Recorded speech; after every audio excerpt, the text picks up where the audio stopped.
You see, as a playwright, I am judged, and an actor, but as a playwright, I am judged by the choices I make with that pen in my hand.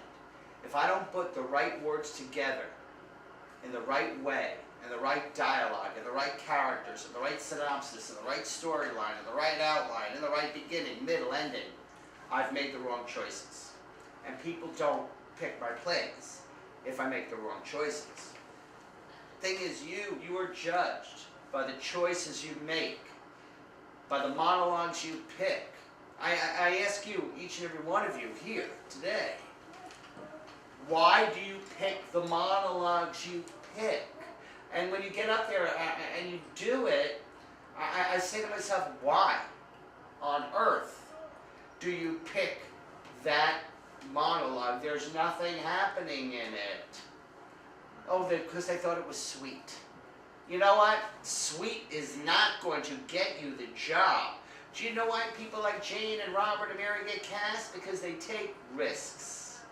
They pick the most powerful, most demanding monologues that stand out. Robert doing Mary doing Victoria's Station. These are very, very, very hard.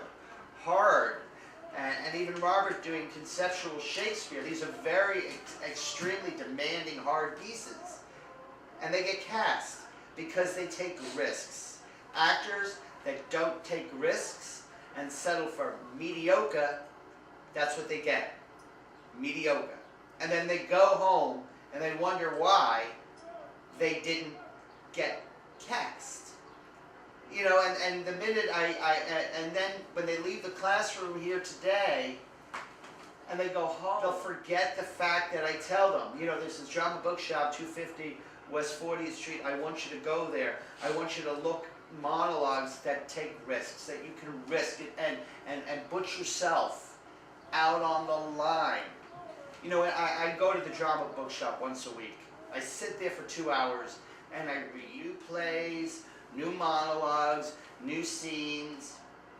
You know, I used to want to pick the scenes and the monologues for people, but they're like, oh, I can't do that. You know, I would welcome the opportunity. I mean, I've been taking risks since, gosh, looking back, I started you know, and the teachers, all the way going back sessions at Lee Strasberg, and the Actor Studio, and Bill Hickey, and Uta Hagen, and all of those people, they says, John, you got to take risks. If you don't take risks, no one's going to know. The Actor Studio, you know, Harvey Keitel said, you know what? No one gives a damn about you. Nobody. You're one in millions and millions of people. You know, people that pick up backstage here, they think they're the only actor. Now, hello.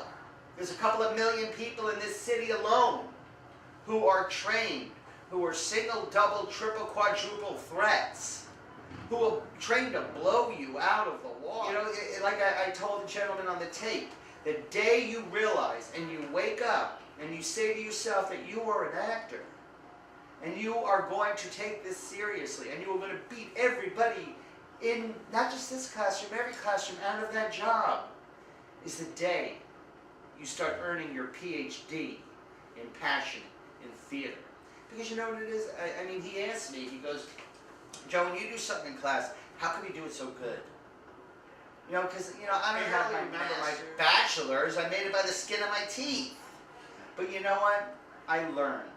I starved as an actor. But you know what? Even my starving years as an actor, I never gave up the love and the passion for this. And I don't say the word business, because most people use the word business. Sure, the business is very important.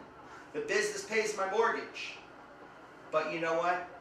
The craft keeps me going, and it's the craft that'll keep you going for your career, your passion. A lot of folks, they come and they don't get a role within the first couple of years. You know what? They drop out.